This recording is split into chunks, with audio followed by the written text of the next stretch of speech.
So we're talking about nitrite. Remember the nitrogen dioxide, it has that weird one right here. Does have some resonance, which we'll talk about later, exactly what that means. But you would have to draw both and draw an arrow between them like so to designate showing the resonance.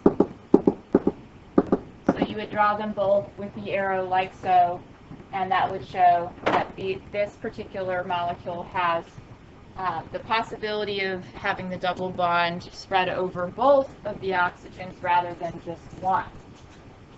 And that's what resonance is really going to tell you. It's not really that one particular oxygen in this case gets to have the extra 2 electrons. They actually delocalize and spread over both oxygens, which you'll see at the end of the notes. And that's what causes the resonance. Over here on the, for the other one, nitrite, which happens to be a polyatomic ion, we would still count our valence electrons. This one has 5. This one has 6 times 2, so that's 12. That means this is 18, but we have this extra negative charge, so we must add in one more. So this is a total of 18. Which is a much better number to work with than on the nitrogen dioxide where we had that weird oddball. But, like I said, sometimes they throw in these exceptions here. You just go with it, do your normal drawing rules just like you would, and, you know, try to come up with an explanation following the normal set of AP guidelines if they throw in an exception like that. Don't let it just throw you completely off. Nitrogen still goes in the center. It's less electronegative than the oxygen, so we put it in the center. We're going to attach the ligands first, so we'll go ahead and do that. Now I'm down to 14 because I used 2 and 2 for the lines. Now you can use lines or you can use dots if you like the dots better. They accept both answers on the AP exam. Now we're going to add lone pairs to the outside ligands, which would be the oxygens, until their octets are complete. So there's 6 there, another 6 there, that's 12. So now I'm down to just 2, and then I put my other lone pair onto the nitrogen. However, if you look and count the number of electrons around the nitrogen, it does not have a complete octet. So, therefore, we must take off a pair. This is called the coordinate covalent bond, and double bond one of them. However, this also means this one's going to have resonance, so you would need to make sure that you draw the other version,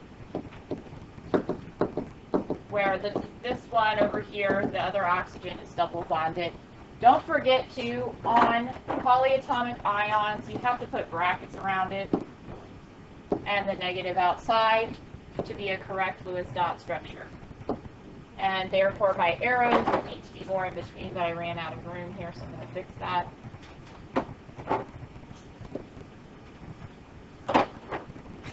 So really, the resonance structure is that when you were to draw this one completely, you would have to draw both with the arrows in between, with the brackets, with the negative charge outside the bracket, and that is going to designate the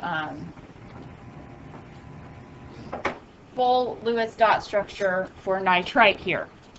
Now, looking at the polarity, you know, you have your dipole moments going out towards the oxygens, creating a more partial negative over here and a partial positive over here. So this one is definitely polar. Now, the normal angle on a bent molecule with 2 pairs of lone pairs on it, like water, ends up being 105. So this angle, because of the one lone pair, is more like, between, it's a little bit greater than. So 105 is going to be a little bit greater than 105 because it only has one lone pair pushing the 2 atoms closer together. It's not going to be as big as 109.5, which is on the tetrahedrals, but it will be in between there. And you can also refer to the textbook to get an idea of what the angles will look like. But having the lone pair does push the 2 oxygens a little bit closer together. So it's not going to be the 109.5 angle that you would see on a tetrahedral molecule. Because the lone pairs do actually take up more space in there, and it pushes the atoms closer together. I don't think I have a model that will actually show this one exactly, because I don't have one that only has three posts here. So this is a bent with the two lone pairs, but we'll be drawing this one in a little bit because we're going to be doing the tetrahedral domain. So the passing goes around in just a second. So this is a very, different bent-shaped molecule, but it falls under the trigonal planar domain because it only has 3 domains around it: 2 atoms, 1 lone pair. Yes? So the lone pair on top of the nitrogen, that's what makes it polar? Like if there was no lone pair there, it would be polar? So Well, it would be linear there if there was no lone pair there. So yes, in that case, it wouldn't be polar because it would be a linear molecule, but because the nitrogen is there, and the way the nitrogen's valence electrons are, you would always have a lone pair on a nitrogen. Nitrogen's going to have a lone pair on it. So, like the carbon group, when it does this with 2 separate atoms, doesn't have lone pairs because it usually doubles and triples bonds, and therefore they end up being the linear domain in the linear shape. So do pay attention. That's a good way to learn your shapes too, is look at the number of bonded atoms, look at the number of lone pairs, and that will help you determine the shapes, because in this case, 2 bonded, 1 lone pair is always going to end up being bent. That's just the way that the atoms are going to arrange themselves. For linear, it's going to be either 2 atoms themselves make the straight line, or 3 atoms, but it would be the central atom is not going to have any lone pairs on it for a linear shape. Except for one exception later on at the end you'll see, but it's a strange example. It is an exception, it's not the general rule. Alright, tetrahedral domain, 3 main geometries. We're going to have tetrahedrals, obviously, 4 atoms bonded to the central atom. We're going to have the trigonal pyramidal, where you have 3 atoms bonded to the central atom with a lone pair. And then you have the bent version, where there's 2 atoms and 2 lone pairs around the central atom. So the tetrahedral domain is going to have 3 different shapes within it. Now we get 4 degenerate sp3 orbitals, because what you have 1 s, and you have 3 of the p's that have to combine. So if you want to think about it in terms of orbitals, you could have this where you just have 1 s, 3 p's. But what happens is, instead of having 1 s and 3 p's do the bonding, the s and the 3 p's merge together and form a hybrid. So instead of this arrangement right here that you're going to see, it's going to look like this. 1, 2, 3, 4. All of them are going to be sp3 orbitals.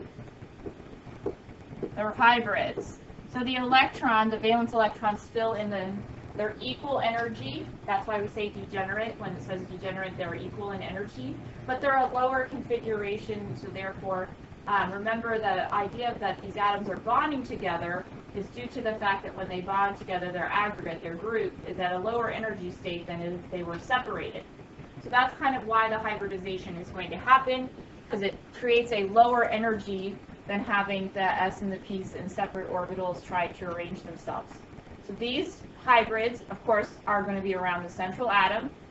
They're the orbitals around the central atom that do the hybrids.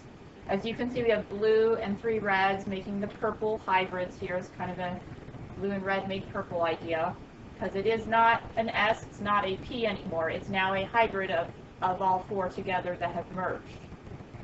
So that was what you're going to see.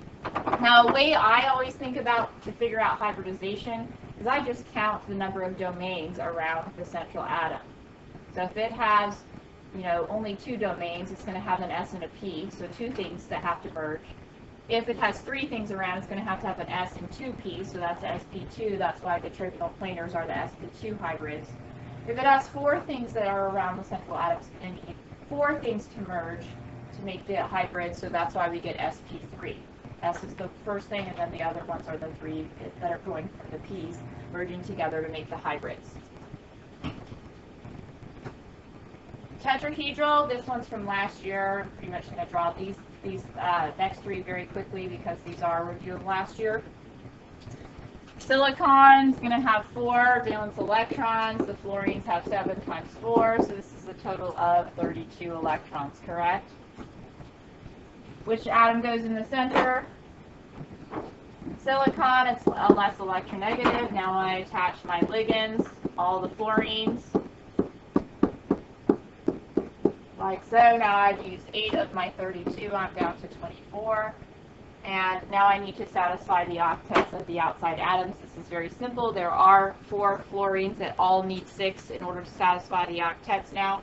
So we're going to use up all of those 24 in the process.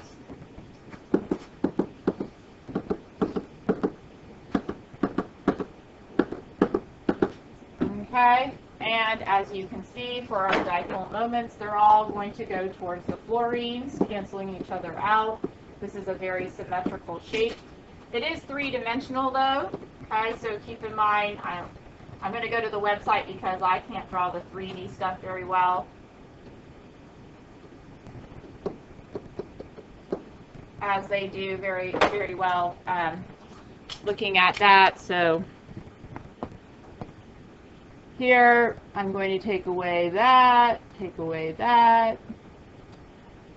No, add one more. Let's add one more. There we go. So here's our tetrahedral shape. It's 3-dimensional. The angles on here are 109.5. I'll pass around the one that I built over here as well. Like so. As you can see, it flips. It's very symmetrical. So you guys can pass that around, take a look at it. Therefore, this one, if the ligands, everything on the outside, all the outside atoms are identical, this one ends up being nonpolar. If one of the ligands is different, though, then you might have a shift in electron density. So the angles on here, 109.5. Ligands are the same. This is going to be nonpolar. But if you had, say, you know, SiH3F, one of the ligands would be different, like this. If you had something like that, you know, because that's a different one, it's going to pull the electrons closer to it, so it would create a dipole, and this one would be polar.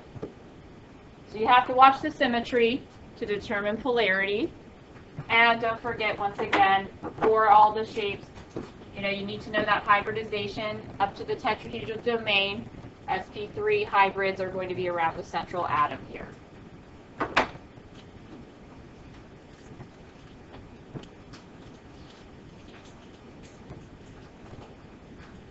All right, pyramidal example, once again from last year, very simply.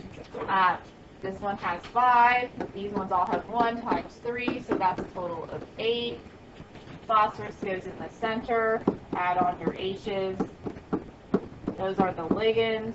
So now we're down to 2. The last lone pair goes on the phosphorus. Everybody now has their complete octets. Hydrogens have 2, look like helium. The phosphorus now has 8, and it's now looking like argon. And so here the dipole moments are going to go towards the phosphorus. The lone pair, of course, there's no symmetry here as well, so this one would be polar. The angles on this, because of that one lone pair at the top, make these 107, around 107. So if I remove this one bonded one, and I put this one up there, now we have like a little mini pyramid. As you can see there, mini pyramid, why it's called pyramidal shape. So on here in the models I'm passing around, the pink area is considered to be the lone pair, but as you can see, it forms a nice little mini pyramid. Any questions?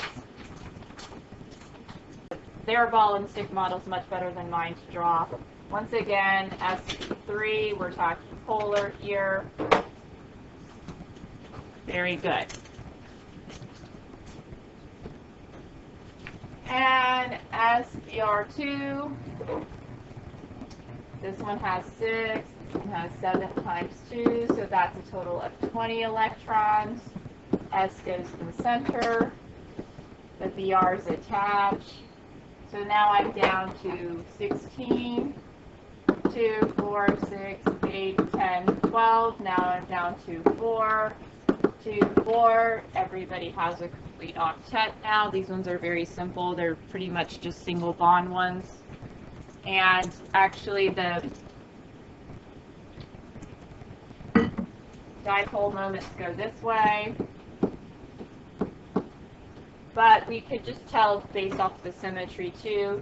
This angle is 105 around, or 104.5. I think you can get away with either answer there for that.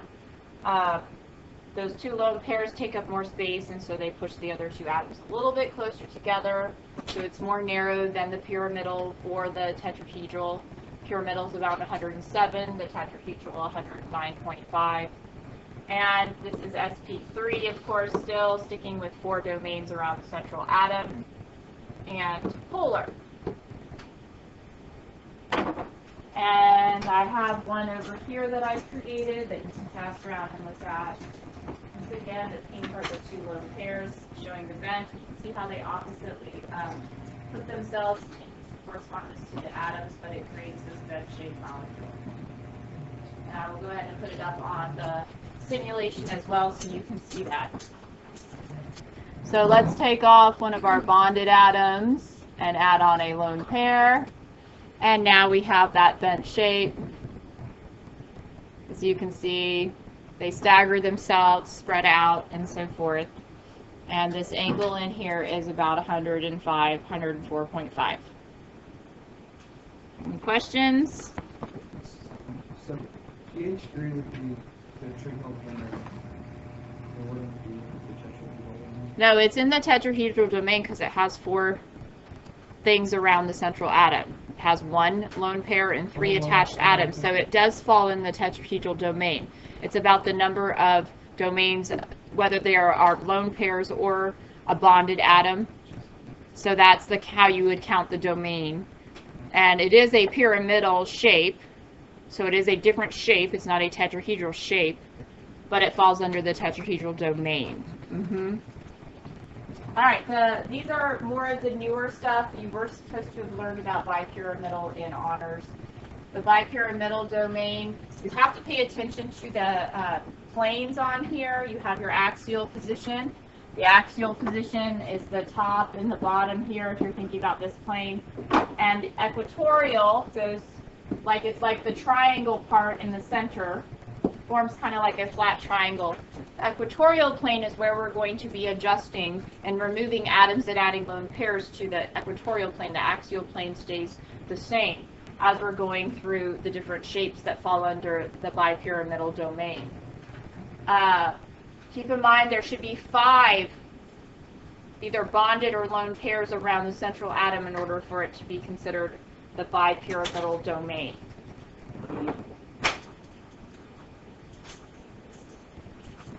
So, for instance, looking here, the one you just saw had 5 bonded atoms. In this particular example, one of the bonded atoms is not there. Instead, you have a lone pair taking up that part of the domain, and it creates a different shaped molecule here, and a few little different angles on it. I mean, it's close to the 180 here, and this is close to the 120, so just be a little bit less because that, once again, the lone pair takes up more space and pushes it just a slightly, downward position there, allowing for the atoms to spread out as far as they can. But in the previous example, the angles would have been 180, 120, and 90. This angle right here is about a 90. We'll talk about them. They get pretty obvious as you go. So realize that we're going to be taking it off of the triangle section of that particular area. We're removing bonded pairs and attaching lone pairs. Hybridization. You don't have to know the hybridization for the BiPyramidal or the octahedral domain, but it is pretty simple. If we are up to tetrahedral, where we have 4 things, 4 domains around the central atom, the lone pairs or the bonded atoms. And if you add in a 5th one, that means a 5th orbital has to hybridize. And the next one, because the ones doing these particular shapes are going to be expanded octets. Expanded octets start with the third energy level. The third energy level, which really starts with row 3, but if you think about it, the third energy level has an S, a P, and a D sublevel in it. So now the electrons can go into those d orbitals. So keep that in mind that because we're in energy level 3 now, we have an additional sublevel that electrons are allowed to occupy, or electrons will occupy those spaces, and therefore you're going to hybridize with the 1D. So 1s, 3p's, and 1d will form the hybrid here. Once again, it is a merging of all of these 5 orbitals that create this new shaped hybrid, where the electrons will occupy it. It's a lower energy configuration. That's why the bonding will occur. So sp3d hybrids for bipyramidal domain. There are 4 distinct shapes. We're going to look at the bipyramidal, the seesaw, the T-shaped, and the linear. Like I said, that's the really weird exception, linear one. But you'll see why it works. 3 lone pairs. Yes, 3 lone pairs on the central atom. All right, bipyramidal example. This one you probably saw last year, very simply. The phosphorus is in the center. It has 5 electrons. They all have 7 times 5, so that's a total of, what, 40 electrons? Check my count there. It is early. P would go in the center. We attach our ligands. I do 1 on each side first for this one, and then I just add 1 into the diagonal. So you can pick which diagonal you add it in. It really doesn't matter. And now I've used 10, so now I'm down to 30 electrons. Guess what? There's 5 chlorines up here, and all of them need an additional 6 electrons to satisfy the octets. So we're going to use all of the 30 that are left over by adding on the lone pairs. This is a very symmetrical arrangement here. And all the dipole moments would be going out towards the chlorines. Therefore, because we're very symmetrical and the dipole moments are going to cancel out, this is going to be nonpolar. And you'll see the angles on this. You're going to have your 120 in that axial position. You'll have some 90 degrees ones between atoms, and then in the equatorial position, it's like a flat triangle. I'm sorry, that flat triangle is the 120. That's in the equatorial position. The 180 is the one going from the axial position. Let me pass around our bipyramidal here. A nice one. You can rotate. You can see, like, this is in the center. It's like a flat triangle, and then the 180 here. So you can go ahead and pass that one around. I'll also put it up on our lovely website, so you can see it from their perspective. So I take off these lone pairs at this point, add on some bonded atoms, and now we have our bipyramidal shape. Try to get them to come down. No, I want to go this way. No, it's not letting me. Okay. Trying to make it more of a, so you can see that this center part right here is the flat triangle, and then the axial position up and down. And there you have your bipyramidal. Any questions? Pretty straightforward. Now for moving on to the next one, where we're basically taking off 1 bonded atom and adding a lone pair here. So instead of 5 ligands, there's going to be 4 ligands and a lone pair, still under the bipyramidal domain. And this is where we get the seesaw. 6 for sulfur, 7 times 4 is 28, plus 6 gives me what, 34? S goes in the center. Add on your F's. Now I've used 8, so I'm down to 26. Add on the lone pairs of the ligands.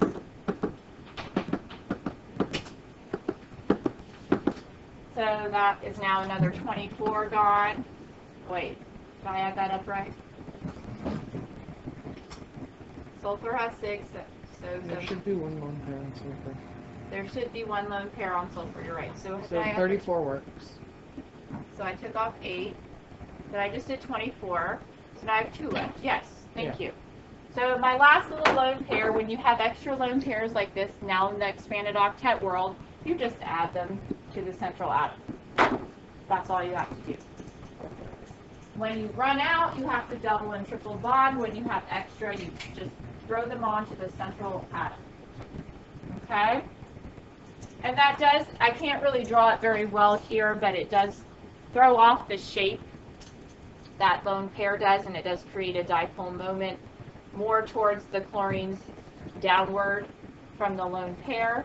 So this one will be polar. The angles on it, as you saw, were just slightly different. They were, what, a little bit greater than the 180, a little bit greater than the 180, a little bit less than the 120s were a little bit, it was a little bit less than. Okay, because of the lone pair, it throws it off just slightly, but they're right around there. They're very close. Everybody got a chance to see the BiPyramidal shape, because I'm going to have to use it to create the seesaw as well. If we look over here, come on. All I have to do here is take off 1, add on a lone pair. Now I have my seesaw. And it really does, you know, if you're at the playground, it can look like you're playing on a seesaw. So we may have my BiPyramidal one real quick. The one with the greens. So I'm going to have to use this one each time. This is my only central atom that has 5 posts on it. So the seesaw, and this will hopefully give you a visual aid of what I'm talking about. If you guys play with seesaws when you were little, seesaw. Chemists are very creative in the way that they name their shapes. They say, oh, it actually looks like a seesaw, so we will name it a seesaw. So that's what we're going for there. Okay. You can pass that around, check out the seesaw.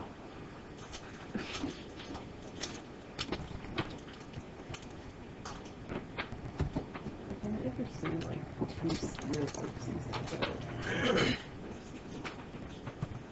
All right. Moving on to our T-shape. The T-shape really, instead of having the 5 bonded atoms, where the seesaw we took off 1 and put on a lone pair, that made it a seesaw. Now we're going to take off a 3rd bonded atom from the equatorial plane, adding on an additional lone pair, and it creates the T-shape. And it looks just like a T. I think Mr. T would be very proud that they named a molecule after him, right? No, it actually just looks like a T, so it ends up being T-shaped. So, 7 times 3, this is 28. Bromine goes in the center. Attach your fluorines. I know it's a very repetitive process at this point for drawing the Lewis dot structure, so now I'm down to 22. Add these in. Now I've used 18. So now I'm down to 4. That means there's 2 lone pairs that go on the central atom like so. And like I said, it's hard to kind of draw it, but the dipole moments end up pointing downward towards the fluorines here. So you do end up getting a polar molecule with the lone pairs there. This, you know, over here, partial negative, partial positive up here towards the bromine, little slight difference. This one would be considered polar. The angles on here between these atoms are going to be 90 degrees. This angle right here from the F to the F should be a what? Anyone? 180. Fluoride. What? Yes, you get to see that one as well. So everybody had a chance to look at the seesaw, so I'll get back to create the T-shape. So let me put it on the website real quick, and then I will manipulate the one here that we're passing around the class.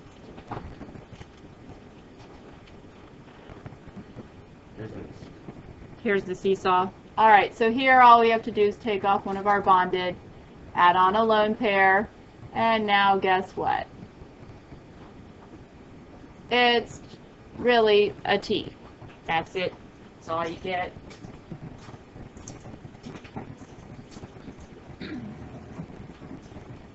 Remove one from the equatorial plane, add on the other lone pair, and now you have your T.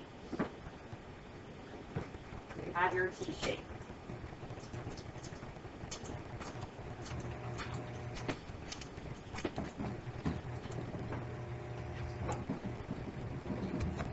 All right. Last but not least, the exception linear one doesn't follow the normal linear rules. Linear molecules aren't supposed to have lone pairs on the central atom. This one does, though. This is the exception. This is the one exception. I know there's always one. Xenon does weird things. Xenon is a noble gas, and yes, to have it bond seems strange, but it's big enough, right? It's a big enough atom. It has a very large electron cloud, so it can be forced to bond. Actually does bond. Krypton can occasionally bond with things. Argon, I think they've only forced one thing to be able to bond with it. Neon and helium are too small and will not do any type of bonding. What radon? I don't know. I mean, radon's radioactive. I don't know if they do much with it, but we always see the xenon compounds, though, in the expanded octets, by the way. You'll see lots of xenon compounds. So keep that in mind. 8 times 2, that's 14, so this is 22. Xenon goes in the center. Attach your fluorides. That's now down to 18. Now we satisfy octets. Okay, so now we're down to what, 6? Use 12 there. So the last 3 pairs here, because we have 6, they must go on the central atom, like so. That creates a linear molecule with 3 lone pairs in the central atom. This is 180 degrees. And the dipole moments go both directions. This is pretty much the only example that I can think of where it does have lone pairs on it and it actually ends up being nonpolar. So you have equal pull of the fluorines in both directions, so this is nonpolar. Very weird, strange exception to your normal general rules of the linear, where there isn't lone pairs, but also when it does have these lone pairs on the central atom, still have equal dipole moments, and it renders it nonpolar. So looking at our website example, just need to take off one more of the bonded, add one more lone pair, and here we have our nice linear molecule. Here, we'll do it this way. Make it a straight line that way. So, as you can see, the lovely here with the lone pairs. Last but not least, I would remove the third one from the equatorial plane and add on one more lone pair. Do it just with our linear molecule. Remember, driving the shape from only the atoms themselves. So, now we're out of the BiPyramidal domain, moving on to the octahedral.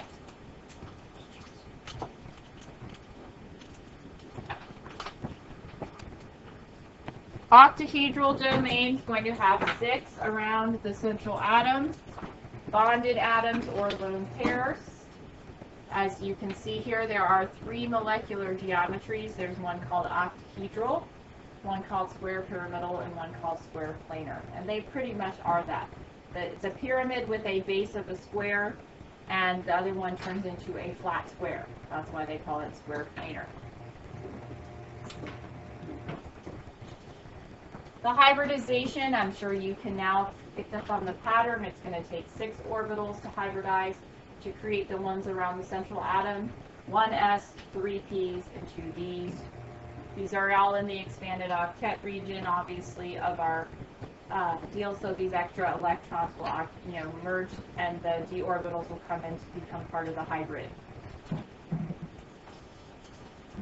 So sp3d2 are the hybrids here. You don't really have to know the hybrids for octahedral or bipyramidal for the AP exam, but they're not really difficult once you think about the number of orbitals that have to combine to create the one around the central atom.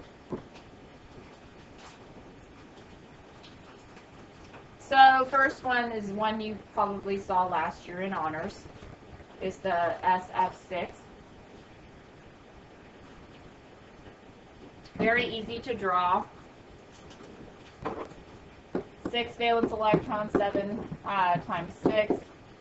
This is 48. I know, we're getting really high in our electron count now. So, sulfur in the center, attach those. Fluorines. I go on the diagonals opposite each other. You can choose the other opposite diagonals. I don't care. So now I've used 12 electrons. So now I'm down to 36. If you look, there are 6 fluorines that need 6 valence electrons to satisfy the octet. So we end up using all of those 36. They go goodbye. And we just add on our lone pairs. So this one is not a difficult one to draw. And as you can see, it's very symmetrical. And we will end up having dipole moments all going away from the sulfur towards the fluorines. They cancel each other out, rendering these ones nonpolar. Now, can you imagine what the angles might be on this particular one? 60. 60. Really? Here, let's go ahead to the website and take a look. So we're going to take off these lone pairs, add on some more bonded. How many will the website let you add? 6, because that's the octahedral. Do you like to rethink your angles here? 90s and from here to here. Oh, 180. The 180. These ones are very simple on the angles. They're very, you can look at it visually and see. So keep that in mind. Yes, we have to worry about the 3D fashion of the way the molecules are. I do have an octahedral so you can see it here. Pass it around. Built the octahedral for you. Octahedrals have like 2 different ones. Octahedrals have 3 shapes in this domain. I know about 2 different angles. 180s and 90s, yeah. Octahedrals and Mhm. No, bipyramidals had multiple angles on it as well. Yes. So, between these guys, this one right here is a 90, but these are all 90s, and then from this one to this one, that's the 180.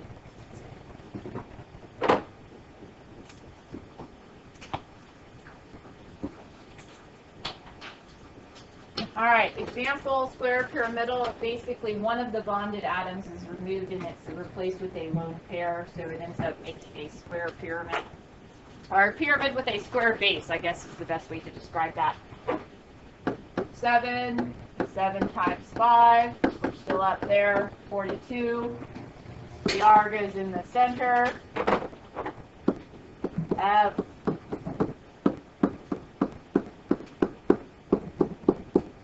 Alright, now we're down to 32, and each F needs 6 more, so that's going to take away 30 electrons. So we will have 1 extra pair, and that extra pair is going to go on the bromine, so down to 2 now. And I stick it on the opposite side of where the other bonded atom is attached, like so.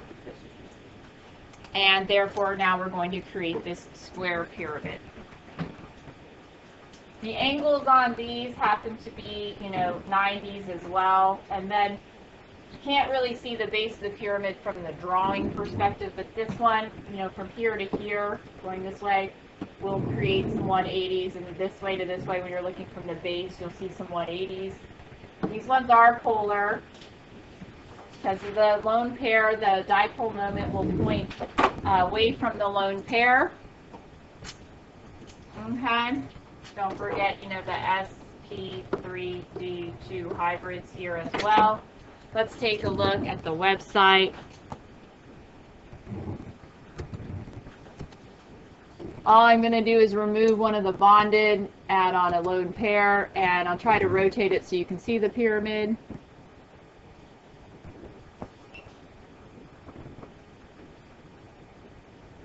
See how it has like a square base, and then the one atom pointing up makes the pyramid. These are all 180s underneath, 90s in between. Any questions on that? Where's my octahedral, and I will put on a lone pair for you. Create the square pyramid. Start the melon, we got octahedral. Hey, Yes. octahedral. Octahedral. Over here. This one. Thank you. So all you have to do is only one. It doesn't matter here because they're all pretty much the same position. But now you have your square pyramid. So you pass that around. Your nice square pyramids.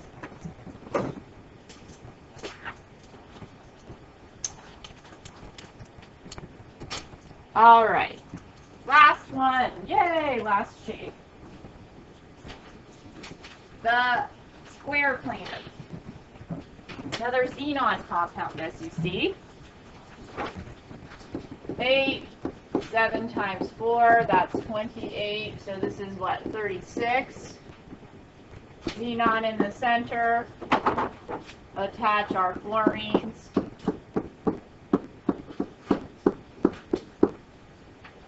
So now I've used 8 down to 28. Fluorines all get 6, so that's a total of 24.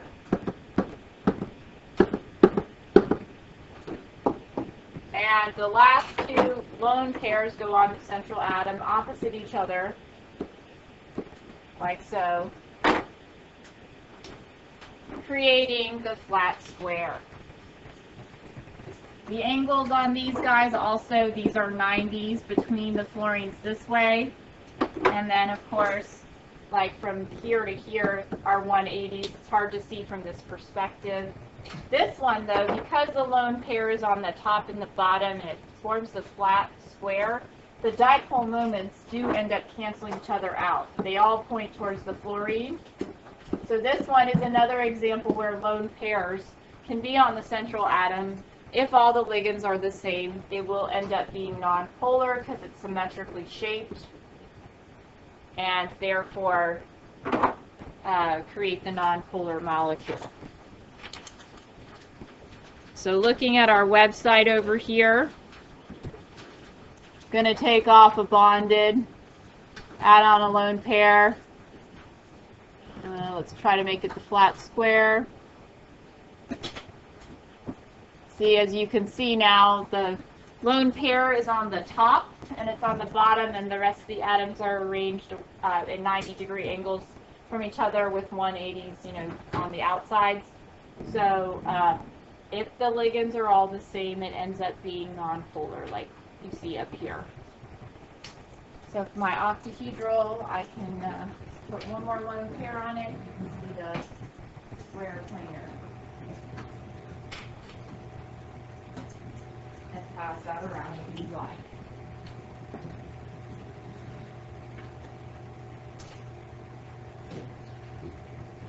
Here you have your flat square.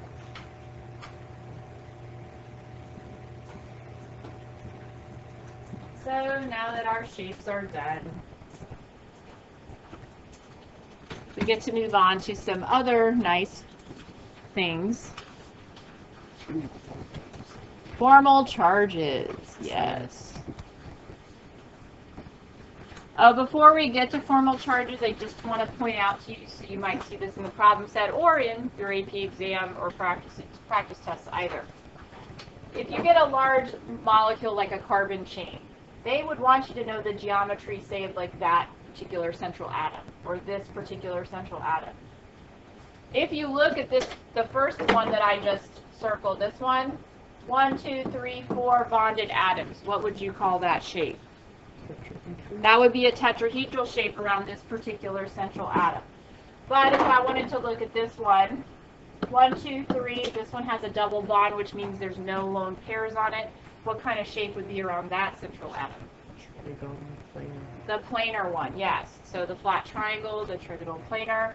And last but not least, if they wanted you to pick this one out, this would be a bent shape, 2 bonded atoms. So we're assuming there must be 2 lone pairs. And it actually is showing us the bent shape in the way that it is arranged. But in an organic molecule, it's like embedded that you would be able to look at the central atom of, or an identified atom in the chain and be able to tell the geometry around it.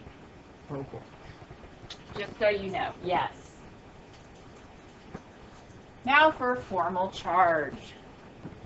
Formal charge is not hard, but you have to really think about how the molecules could be drawn. You have to kind of not necessarily follow the Lewis dot structure rules exactly, but there are multiple possible Lewis dot structures that you can create for different molecules. And that creates a problem of which one is the better Lewis dot structure. For each atom, we count the electrons in lone pairs and half of the electrons it shares with other atoms. Then we subtract that a value from the valence electron number to get the formal charge. So if you're thinking about this here, we're looking at electrons assigned to the atom. This part is calculated here in this statement. If you're looking at the first oxygen atom here, this one has 6 valence electrons because oxygen has 6. But 1, 2, 3, 4 lone pairs. Each line is like 1 dot because each line represents 2 electrons. So half of that is going to be 1, right? So I basically just count each dot individually and then each line as 1. So 1, 2, 3, 4, 5, 6. Therefore it's 6. When you subtract these, you get 0 for the oxygen. The formal charge on the oxygen is 0 then. For the carbon, each line, once again, is a bonded set. It counts only as 1 because it's half the number in the bond. So if this is going to be 4 electrons, you would only count 2. So 1, 2, 3, 4. That's where they get that number of 4. Carbon has 4 valence electrons. You subtract them, you get a formal charge of 0 for the carbon. The oxygen on the other set is exactly the same as the other oxygen. Once again, just to repeat one more time. 1, 2, 3, 4 for the dots, and you only give 1 dot per line, so that's 6. That's the electrons assigned to the atom, and that's a formal charge of 0. So, you know, technically, I guess some people think that you could draw carbon dioxide as such. It's possible. Oxygen doesn't typically do 3 bonds. It does occasionally, like in carbon monoxide and nitrogen monoxide, where it will do some weird things. But looking here, if we did this arrangement for carbon dioxide, this would be 1, 2, 3, 4, 5, 6, 7. That's where that number comes from. So when you subtract them, it would get a -1. Around the carbon is still the same because you have 4 lines, 1, 2, 3, 4, so that 4 is still the same, 0. But this other oxygen over here is now different because you get 1, 2, 3 for each line, 1, 2 for the dots, and it ends up being 5. So this becomes a +1. What does this mean, though, in terms of the numbers? Actually, we're looking for a drawing that minimizes the formal charge and keeps the formal charges closer to 0. So we want the one where the formal charges are closer to 0. If the formal charges can't all be 0, then you go to the second statement here where it puts a negative charge on the most electronegative atom. So if all of them don't end up being 0, you want to go for ones where you get the negative on the most electronegative atom. So we're going to go ahead and take an example and draw them, see what we get for the cyanate ion.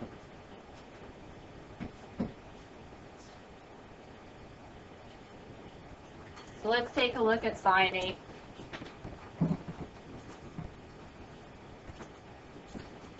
Let's try to create and draw all possibilities in here. These are going to have double or triple bonds in here that we can possibly draw. Let's go ahead and count. We have 5 here. How many for your carbon? 4, 6, and we have a charge on this one, so we have to add in one more. So that's a total of 16 to work with. So if I'm drawing these, which atom do we put in the center? Carbon. The least electronegative element up here, even though it's not written first, is carbon. So carbon would go in the center. Attach your ligands, like so. All right. So I've used 4 of my 16. I can just follow normal rules. So now I'm down to 0, right? 2, 4, that is 8, that is 8. But this isn't at all acceptable because carbon doesn't have a complete octet. So we could double bond our oxygen, right? What else could we do? Double bond up the nitrogen over here. That's a possibility. That's one possibility. What other possibilities could we do? Triple. We could create one with a triple. So let's go over here and create one with a triple. What if we had, see, we make this one the triple, this one the single. That's 8, so this one needs 2. So that's a possibility, right? Did you do it the other way as well? Yes, that's another possibility. We could triple the nitrogen and single the oxygen. So we have that possibility too. I just only have 5. It does. So that's like 1, 2, 3. So in this particular case, yes, you would be putting the lone pairs around it, like it would be having the coordinate covalent bonds. These are just ways to arrange the number of electrons around the atom so they all have a complete octet. I'm not saying that one's correct at this point. And it's not, and we don't usually draw it that way. We're going to see why.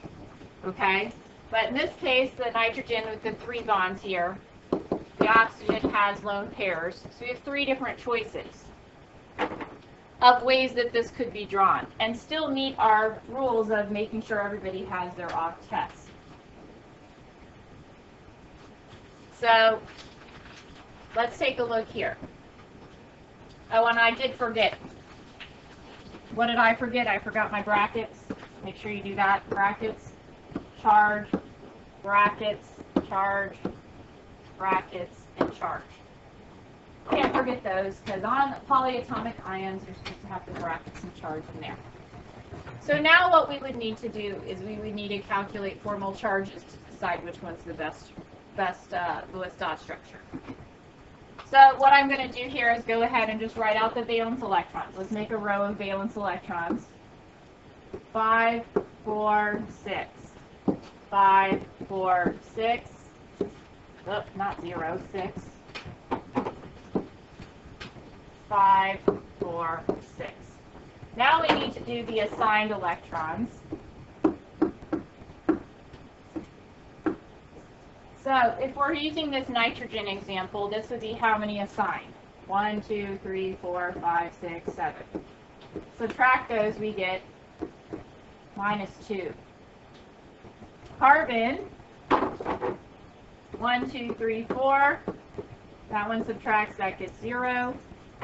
And oxygen over here, 1, 2, 3, 4, 5, plus 1. So far, not looking very favorable for that particular drawing. Let's look at the second one here. We have 1, 2, 3, 4, 5, 6, right? Each of the bonded pair, you get half of it, so that's why we only count it once there. So then this one would end up being a 6. Subtract that, we get -1. Carbon still 1, 2, 3, 4. You get half of the bonds. So that's a total of 4. There's actually 8 in the bonds, so we get 4. And last but not least here, 1, 2, 3, 4, 5, 6. 6 for the oxygen. That's a 0. looking a little better, more zeros for formal charges. Over here on our last possibility, we have 1, 2, 3, 4, 5. So that ends up being a 0. The carbon still only has 4 from the 1, 2, 3, 4, half of the 8 there, 4, 0. And last but not least, the oxygen over here is 1, 2, 3, 4, 5, 6, 7. Now, based off of our formal charges that we've just calculated, which one is the most favorable drawing? The third one. Over to the right, yes, I agree. Why would that one be the best drawing? Because it's closest to 0 and oxygen is the most electronegative one. Good. These both have 2 zeros in them. The middle and the third one over here both have 2 zeros. But if you look at the placement of the -1 on nitrogen versus the -1 being placed on oxygen, oxygen is a more electronegative element. Therefore, the one where oxygen has received the -1 formal charge would be the better drawing, the more appropriate Lewis dot structure in this case. They have asked about calculating formal charge, especially when they give you a Lewis dot drawing on the AP exam. It actually was on it last year. I don't know if it'll be on it this year for the free response, but formal charge is definitely on there, so make sure you know how to do it. So yay, we would be going with example of drawing for number 3 over there to the right. Would you find the other ones? Like in the wild, so to speak? I probably would have maybe drawn the middle and the third one, but I don't think I would have drawn this configuration at all. But like if you were to get a sample of a bunch of those, would you be able to find that particular structure? Well, I mean, the structures are all theoretical. I mean, they really can't see which bond is where. But that is the idea, though. And the idea that the nitrogen would form the triple bond is probably more feasible than based off the behavior of nitrogen and other compounds. So that is definitely why I would probably stick more with the middle or the right one, where, and also where oxygen does, typically oxygen does not form triple bonds. So that one to me would seem less feasible than the others. Like I said, there's only 2 examples I know of where oxygen forms a triple bond, and that's in carbon monoxide and nitrogen monoxide. So it's not a typical thing where you see oxygen having more than 2 bonds. All right, resonance. We already took a look at this a little bit earlier on, but it's writing Lewis dot structures for species that have an additional bond, but the ligands are all the same. So we want to accurately reflect where those electrons are being shared. So in order to represent and draw resonance structures, you have to draw all possibles and with the arrows between them. So technically, you couldn't draw just this one and receive credit. You would have to have drawn all 3 with the arrows in between in order to receive credit for nitrate up here. Now, what does the resonance actually mean? Let's take a look at it from an orbital perspective.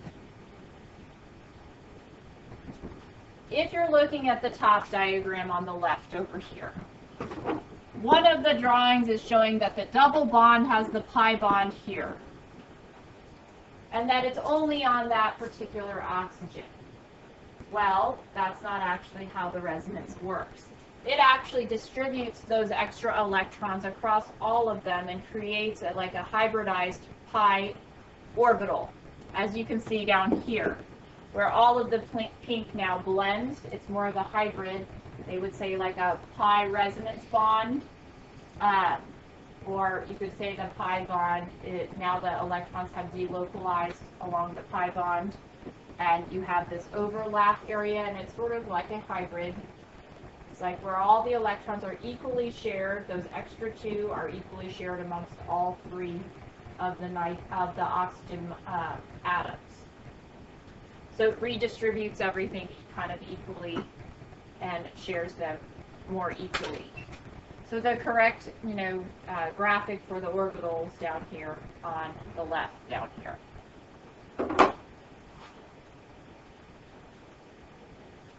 So they delocalize. They are no longer attached to only one oxygen, once again showing that particular diagram.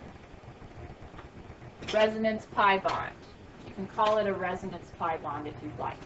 But the pi bonds are going to be the ones where resonance occurs because that's going to be in the double bond. You're going to see resonance across the double bond molecules. Like carbonate. So let's go ahead and draw carbonate. What is carbonate again? CO3. 2 minus. So 4, we have 6 times 3, that's 18. Plus the other 2 from the charge, you got to add those in. So this is a total of 24 electrons.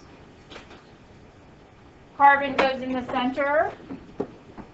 Attach your ligands. That's 6 of our 24. Now we're down to 18. We need to satisfy the octets of the ligands first. But you will see, once we do that, we run out.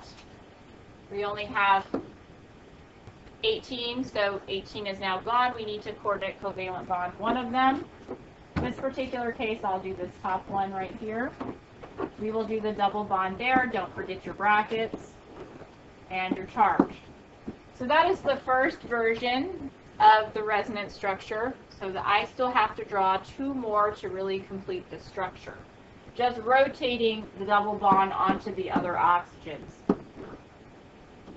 So that's how you know it's a ligand structure. There's a double bond on The ligands have to be the same, yes, and you have a double bond that could be placed anywhere amongst them, yes. No, actually this one is going to be a planar, a flat triangle shape. The angles will be very close, so it pretty much is considered nonpolar. So when you're determining, yes, no lone pairs and identical ligands, it's pretty much going with nonpolar as your polarity there. So here, this time, I'm going to put the double bond over down here, at the bottom. And then the last one, I would rotate it to the left oxygen to finish the structure here.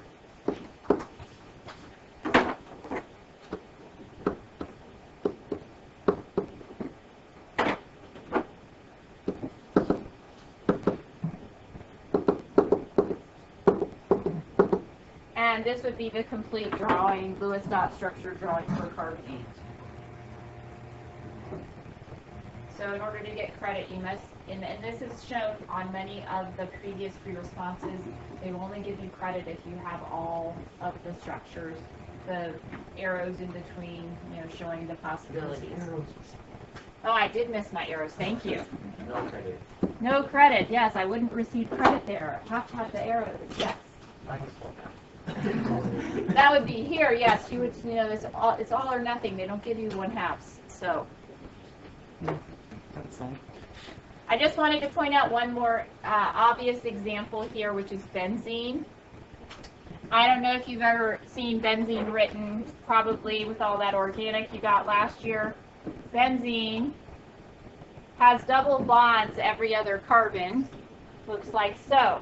But benzene actually isn't going to just have them shared like across 1 pi, 1 pi, and 1 pi bond there, or the other arrangement. They're not only going to share like that. Once again, it delocalizes, so this all becomes like a area where the electrons are shared. Those extra 6 electrons from the double bonds will share equally amongst them, and it creates this pi resonance bond. Resonance pi bond. I think it's resonance pi bond that you can call that. So that's the gist of the resonance idea. One other thing I do want to make note of, that this is language that I realized yesterday you might not know, but when it says bond order, this word bond order. Bond order of 1 is a single bond. A bond order of 2 means it's a double bond. A bond order of 3 means it's obviously a triple bond. So if you see that wording and it's saying what is the bond order, it really wants to examine is it single, double, triple. And then in that particular question we were looking at, it had a possible resonance amongst 2 oxygens. So when it has resonance, one of them had the double bond, one of them had the single bond, like so. It was something like this.